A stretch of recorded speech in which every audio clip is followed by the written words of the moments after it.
But getting back to road conditions, yeah, some people that I've followed on Strava who live like in the Midwest, Indiana specifically, and some other towns, or some other states rather, have seen one or two of my videos or some of the pictures that I post on Strava of where I ride. And I always get really nice compliments and people asking, or people expressing how envious they are of the road conditions that we have here in the state. So yeah, I guess we are pretty damn lucky.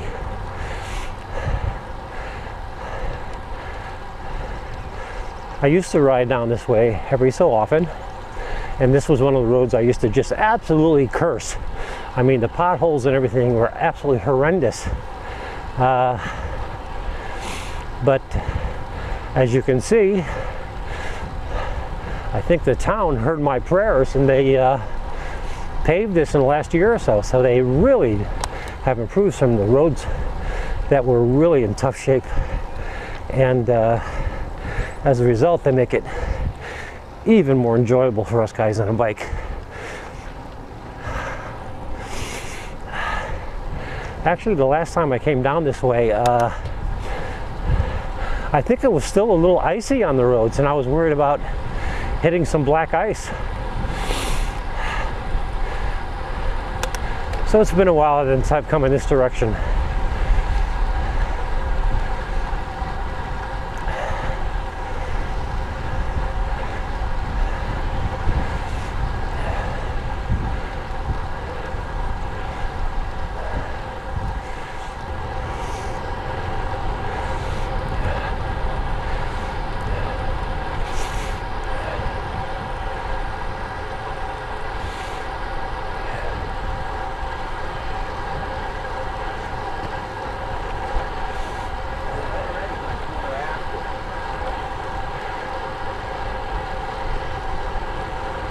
Well, just ahead of us, you'll get the first glimpse of the water, which is Long Island Sound. And we're going to be riding along the water for a quarter mile, half mile or so, that you'll be able to see the water.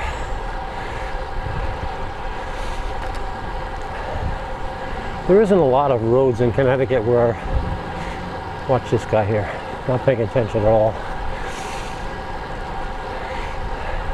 There's not a lot of roads in Connecticut where you can just ride along the shoreline for miles at a clip, unlike, you know, like California or some other coastline cities, states rather. So here's your first glimpse of the water. Beautiful day.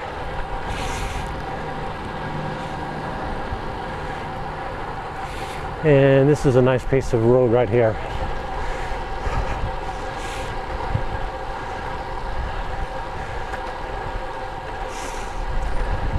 This piece of road got pretty well beat up with Storm Sandy a few years back. So the condition it's in now is absolutely pristine. It's all rebuilt.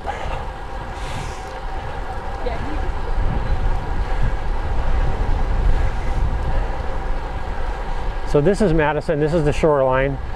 You probably can't quite make it out, but there's a sandy beach over in that direction to the right. I'm pretty sure that's Hammonasset State Park where we're heading.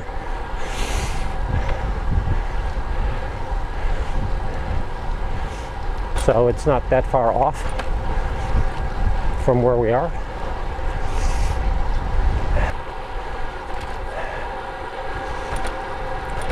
I mentioned a little while ago that Madison and Guilford are towns that border one another,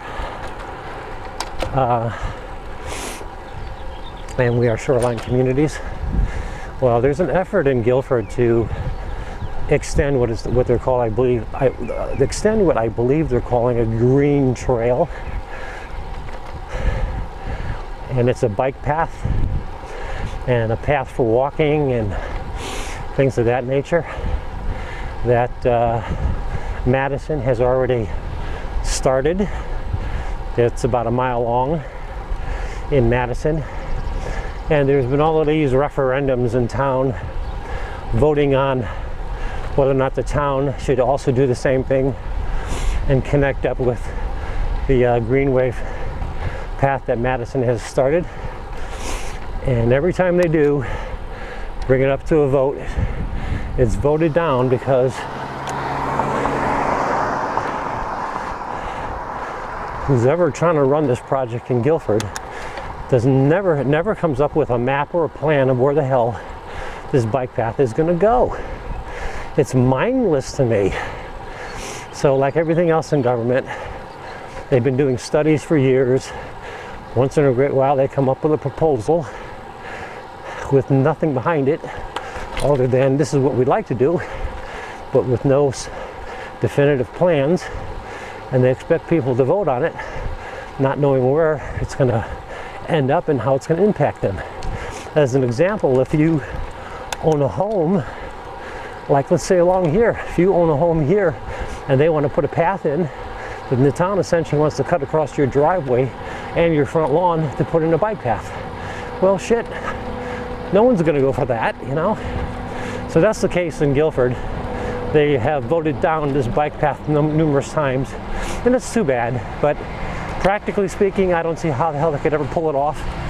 You're just infringing on too much private property to pull it off. But speaking of that bike path, right over here on the right, we're going to get on it. So I'm getting off the road with my road bike and getting onto a Greenway path. And I think you'll see how nice this would be if they could do this for miles and miles. This is about a mile long. This is the shoreline Greenway Trail. So it's a trail. And right here on the left, that's Route 1. And that's why they want to do something like this, is to get people off the main roads. Morning.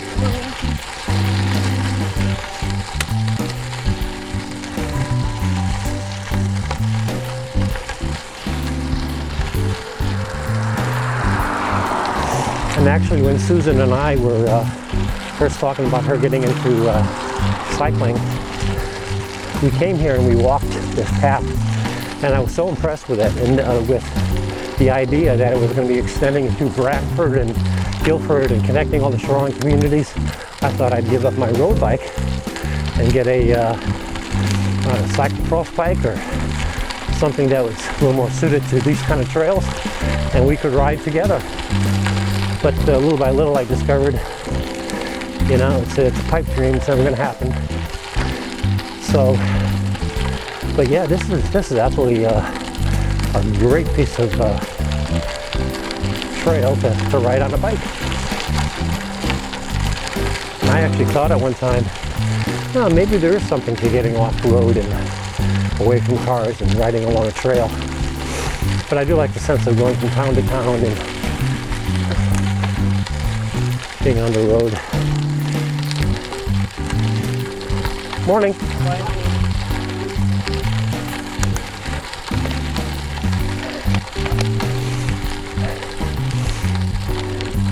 And I think on the weekend this place is so crowded you probably can't get through it anyway, but in as much as it's just a Tuesday morning and middle of the week, so to speak, not too many people down this way.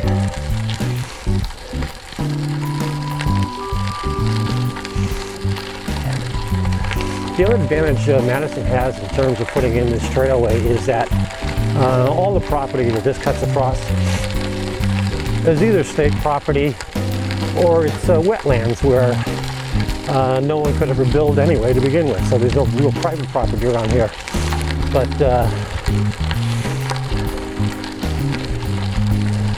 all the stars lined up for them in terms of being able to put this trail in. When I first saw this, which was, it's probably been here about 5 years or more than that, my impression was that this was a sandy kind of trail, very much like what I'm riding on right now, where it's kind of loose sand. and I had no idea that it was so hard packed underneath it. In other words, I didn't think I'd be able to get on it with a bike. And again, to the left is Route 1, and very often I would ride down Route 1 and I would see segments like this of the trail as I passed by, thinking, oh, too bad I can't ride there, but that's too sandy. And then the day that Susan and I decided we would walk it, I said, crap, there's no reason I can't ride a bike on here, or we couldn't ride a bike on here. But there are other paths similar to this in other parts of our state that do run for miles and miles and miles. Just requires that you load your bike up on the car and drive up to some trailhead and get on them. If there's any disadvantage that I could see with devoting myself to riding on trails like this is years ago I used to hike a lot, and in fact I've hiked the whole Appalachian Trail through New England in different times, you know, different segments, you know, not all at once in other words. But one of the things that I learned from hiking in the woods, especially in the summertime, is it can be nasty, sticky, hot, buggy, and I always associate that with the woods. So I always have that in the back of my mind when it comes to considering giving up the road bike and riding in the woods on trails.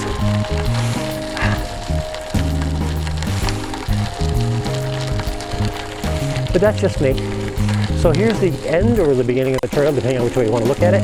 And we are now in the state park of this state park here located in Madison, Connecticut. This is Hammonasset State Park. And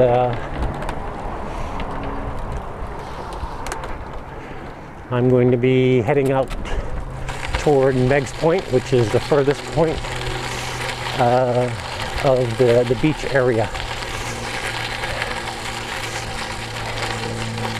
20.